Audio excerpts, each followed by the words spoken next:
Hey, I'm Jeremy. Welcome back to Rugby Informer. We're just taking a quick look at the South African sides and what we learned from their performances in round 5 of the URC. So starting with the good, the Lions managed to keep their unbeaten record alive. They're 4 from 4 on tour, beating Zebra over in Italy. It was a very low-scoring game, 9-10 to the Lions, and the score was evident of the awful weather conditions that were taking place during the game.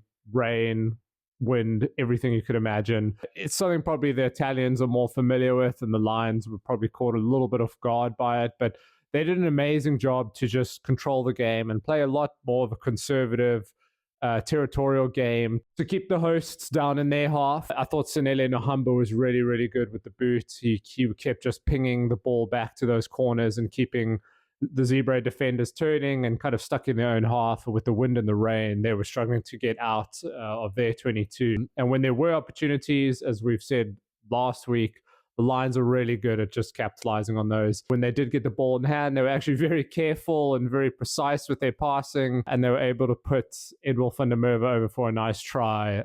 He's, again, just such a weapon for that team. They know he's the go-to man when they need a finish in the corner. And yeah, great for the Lions. Just look at the way the Lions have been playing and the way that they've got their tour off to such a great start. You know, they're 4 wins on the trot now. They've got a pretty tough game with Leinster coming up. That'll be the real test for them. I'm sure they're very tired from a long tour. But it occurred to me that the Lions really are in with a shot in this URC.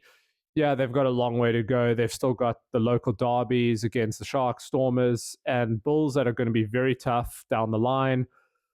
But they've taken out a few teams on tour that were pretty tough opposition, and that means if they can keep the momentum up, keep playing well, keep that squad of theirs uninjured and fit and playing well, they're in with a shot. I think if they can keep their momentum and turn Ellis Park into a bit of a fortress for the remainder of the season, they quite likely will make the playoffs, and they could be a dark horse in this tournament.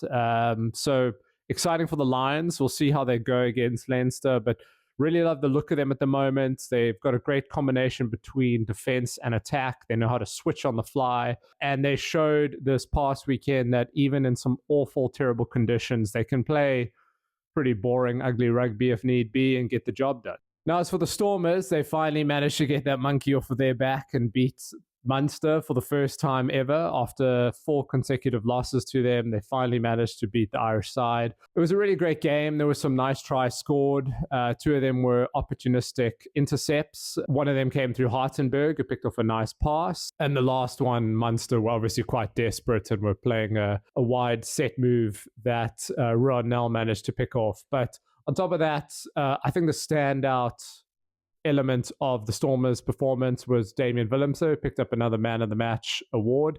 He was really good with ball in hand. He was stepping, beating defenders, getting offloads. His kicking was really good. But most notably, his combination with Warwick Gallant, I thought, was the difference maker in the match.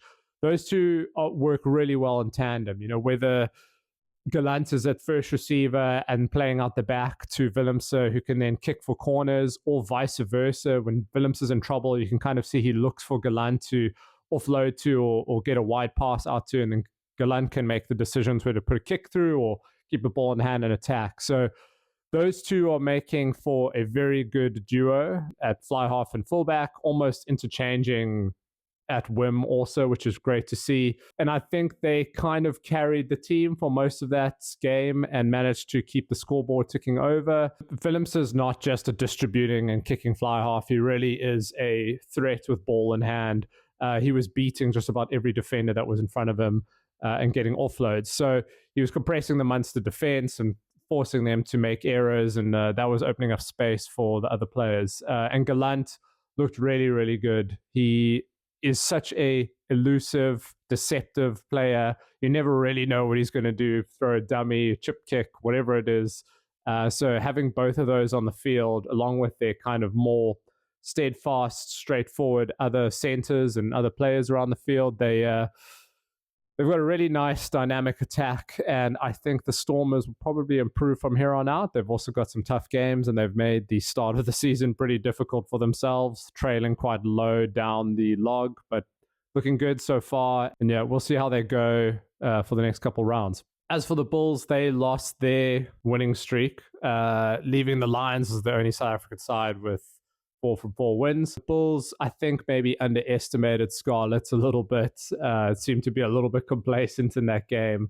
They did still play really well. There were some nice moments from the Bulls, but I think they were just giving the outside backs of the Scarlets way too much space. Tom Rogers, the young Welsh sevens player who's now converted to 15s. He scored an incredible try, beating Caden Moody, Curtly Arnser, and Ambrose Papier to score a great try. It was quite strange. The Bulls' usual aggressive rush defense seemed very passive, kind of just watching the Scarlets play. Not a great stopover for their tour. They head over to play Benetton now over in Italy, and Benetton themselves are in a little bit of a hot streak. They're playing pretty good rugby. They're signings are really coming to their own and showing that they're not just the whipping boys of this tournament. They can beat some of the bigger teams. You just look at what they did to the Sharks last week. So, yeah, the Bulls got a big challenge ahead of them. They're way better than what they were against Scarlets. Let's see if they can jump back on the train from there. And over to the Sharks, they managed to turn their fortunes around and beat the defending champions, the Glasgow Warriors, who were really good themselves. But the Sharks showed what they finally are capable of. And the influence of someone like Sia Khaleesi can't be understated. He came back and made a huge impact, scored a try, carried immensely, made huge tackles, big game moments,